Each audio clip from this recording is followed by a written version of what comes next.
Hi everybody. I'm doing an unboxing video, trying it out and see how it is.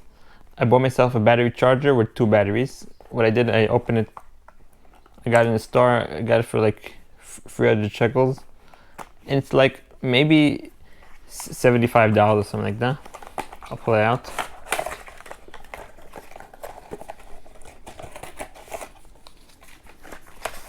Comes out with an instruction book. Like always the information. Instructions shows you how to do it. So let's tell you what it came with.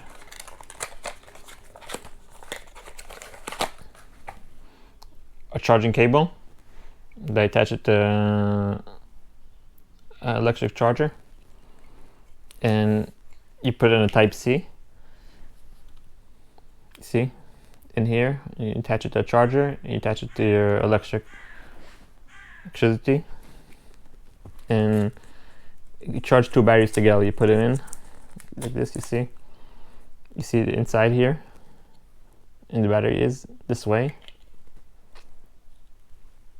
And it's good. You could charge it in your car. You could charge it on 2 batteries at once. It's good that I always have batteries charged.